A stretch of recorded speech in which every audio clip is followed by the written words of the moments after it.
Escalar a receita de um SaaS B2B complexo com total previsibilidade é, sem dúvida, o grande desafio da tecnologia hoje. E nesta nossa análise, nós vamos mergulhar fundo e destrinchar um modelo de crescimento que coloca o elemento humano exatamente no centro da operação.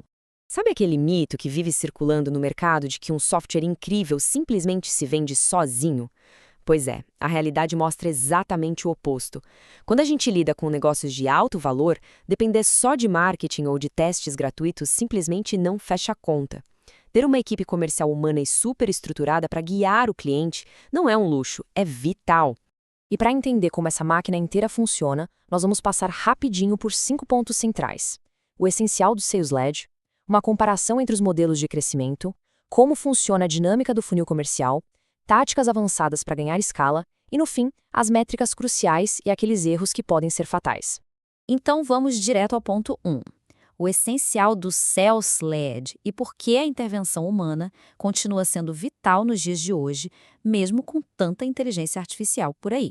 Pensa no modelo Sales Led Growth, o famoso SLG, não como alguém tentando empurrar uma venda goela abaixo a qualquer custo. É uma estratégia puramente consultiva. A equipe de vendas atua quase como médicos de negócio, sabe? Eles diagnosticam um problema complexo, entendem as dores mais profundas da empresa e pegam na mão do cliente, guiando cada passo dessa jornada de negociação. Olha, a gente não está falando de usar esse motor incrível para vender assinaturas de $10. O SLG é uma necessidade absoluta para o jogo grande do B2B corporativo. A gente usa quando o software resolve problemas muito densos, o ticket médio é lá em cima, a implementação exige muita personalização e, claro, quando você tem múltiplos decisores com opiniões diferentes sentados na mesma mesa. Bom, mudando de marcha para a nossa segunda parte, a comparação entre os modelos de crescimento. É fundamental a gente saber qual ferramenta usar para cada tipo de trabalho.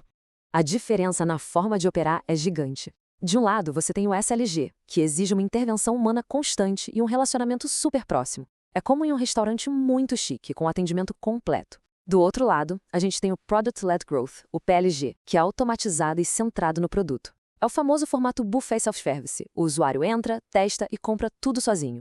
E para fechar esse ecossistema, temos o Marketing-Led Growth, ou MLG, que é totalmente movido por campanhas de conteúdo e geração contínua de demanda. O mais interessante é que, em empresas maduras, esses 3 modelos não brigam entre si, eles coexistem em harmonia. Só que quando a complexidade do contrato começa a subir, é o SLG que tem que assumir o volante. O que nos leva direto para a nossa terceira sessão, a dinâmica do funil comercial e os mecanismos de controle que fazem o SLG ser tão incrivelmente poderoso. Na prática do dia a dia, esse funil é super metódico. Tudo começa lá em cima na geração de leads. Depois, a bola passa para os SDRs, que vão filtrar e qualificar esses contatos. Daí, seguimos para as demonstrações de produto, envio de propostas comerciais e, finalmente, o fechamento. O grande segredo aqui é que é a força humana que empurra ativamente o cliente de uma fase para outra. Literalmente nada deixado ao acaso. Mas claro, toda estratégia tem o seu preço, né? A vantagem matadora do SLG é entregar uma previsibilidade de receita que é o sonho de qualquer empresa, além do ticket médio alto. O outro lado da moeda, o custo de aquisição é alto, ganhar escala demora mais tempo do que no modelo de produto e você fica dependente do talento individual das pessoas. É sempre aquele jogo de equilibrar eficiência com os custos. Entrando agora na nossa seção 4, as táticas avançadas de crescimento. É exatamente aqui que a gente separa as equipes medianas daquelas verdadeiras máquinas de gerar receita. A primeira tática de elite é o Account Based Marketing, o nosso conhecido ABM. Em vez de pensar no marketing como uma rede jogada no mar para ver o que vem, pensa no ABM como um rifle de altíssima precisão. Você ataca em camadas. A abordagem 1 para 1 vai nas contas hiperestratégicas. A 1 para poucos, foque em grupinhos com dores idênticas e a 1 para muitos, mire em setores inteiros. É cirúrgico, sem nenhum desperdício de energia. E sabe aquele problema clássico de marketing, vendas e sucesso do cliente trabalhar em cada um na sua ilha? É para isso que o RevOps, ou Revenue Operations, existe. Ele vira o sistema nervoso central do negócio, conectando todo mundo sobre a mesma tecnologia, mesmos processos e a mesmíssima base de dados. Um lead não tem como se perder pelo caminho, porque a empresa inteira está olhando para a mesma fonte de verdade. E por falar em dados, a gente não pode esquecer do forecast probabilístico, que simplesmente revoluciona como a gente prevê o futuro do caixa. Esquece aquela história de operar na base do achismo ou na intuição do vendedor. A operação moderna usa os dados duros do CRM, o histórico de conversões reais e os sinais de engajamento do cliente para calcular a receita. É literalmente a matemática substituindo a fé. Agora, tem um problema prático. A gente não pode clonar o nosso melhor vendedor, não é mesmo? Então, a solução é o Sales Enablement. É aqui que você pega o brilho individual e transforma num sistema de fábrica replicável. Com playbooks bem desenhados, bibliotecas de casos de sucesso e muito treinamento, os novos contratados chegam no nível máximo de performance absurdamente mais rápido. Chegando na nossa quinta e última parada, as métricas e os erros fatais. Vamos olhar para o painel de controle que mantém tudo isso no ar e para as armadilhas que podem derrubar a operação.